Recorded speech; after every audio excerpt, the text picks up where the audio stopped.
Hello, I'm the Dark Master, and welcome back to my LEGO reviews. In today's video, we shall review set number 30641, Panda Bear Polybag, from the LEGO Creator theme.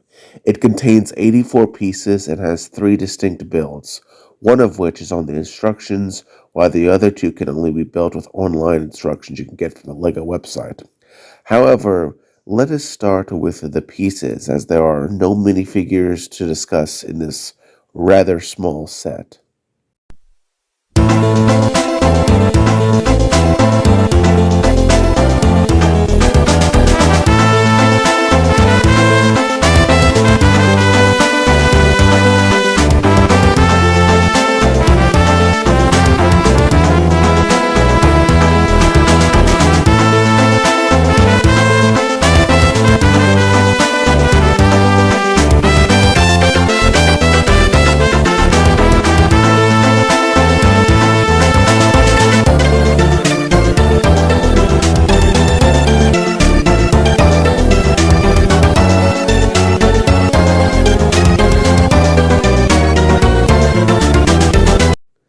In terms of pieces, there are quite a number of slopes and plates.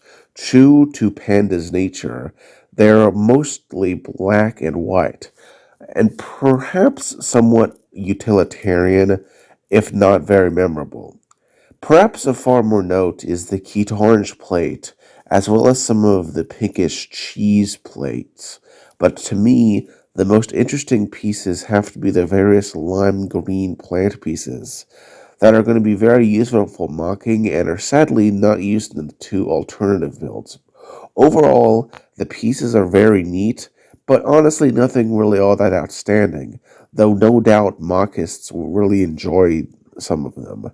So without further ado, let us go on to the main feature of the set, the 3 builds that you can make using these pieces. How are those? So starting with the one on the physical instructions and the one that gives the set its name, we have what is a panda bear, Ailuropoda melanonucriva, which is a conservation icon and a bamboo enthusiast. And in terms of basic anatomy, this build is alright.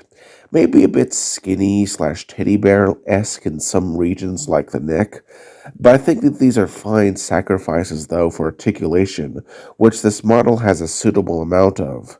There is one ball joint for each of the back legs, giving a great ability to both sit down and stand on all 4 legs.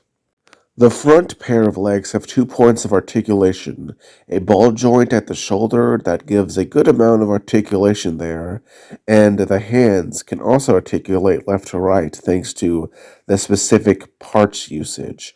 While perhaps not the most interesting, it also allows the panda to hold the bamboo shoot that is part of the side build, which I'll eventually get to. The body of the panda uses slopes to perfectly capture the rotundness of the animal. The back is sadly probably the weakest part of the build, as it's kind of just there, and it has some exposed studs. Or should I say inverted studs, to be technically accurate. The final part of the panda is the head, attached to the body by a ball joint neck. The face is adorable thanks to the cute printed eyes, a cute little black cheese-based nose, the pink mouth, and the ears that can be articulated forwards and back. Utterly adorable. Overall, this build is a perfect representation of the panda. You get all the sort of adorableness, as well as a relatively accurate coloration, though it should be stressed that some subspecies are a different color, so the panda bear is always black and white is not entirely true.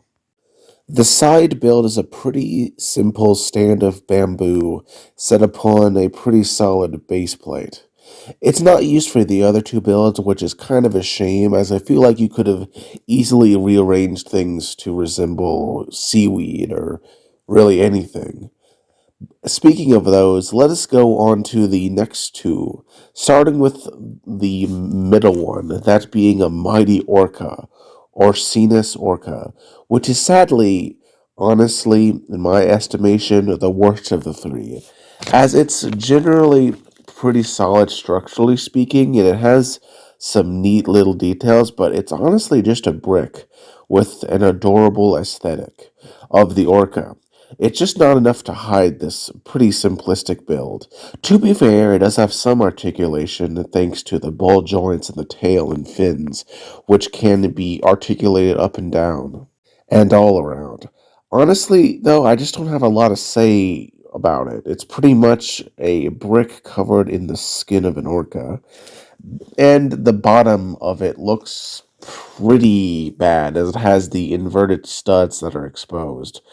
But luckily, the third build is a massive step up and is easily the best or second best of the set, that being the penguin. Now, the exact species is not clarified, but if I had to guess, it's either the emperor penguin, a Plendes forsti, or the king penguin, a Plendodes patagonicus, the two largest species of penguins that are still alive today. But enough about that taxonomy that very few people probably even care about. What about the build itself? Well, it is a penguin and a pretty solid one that is the only one of the three builds to utilize the cute orange piece that I mentioned before, specifically in the head, which is similarly adorable even if it lacks any articulation at the beak. The eyes can be rotated around and they're just adorable. And the head is attached to the body by a ball joint that offers a pretty decent level of articulation. The penguin also has a pair of short wings that, while they can't fly, they do use to help them swim, and they can be articulated at the shoulder very well thanks to a pair of ball joints. It also has a pair of two cute little feet that can be articulated at the hip, and they use them to waddle around on icebergs. It has some posing usability.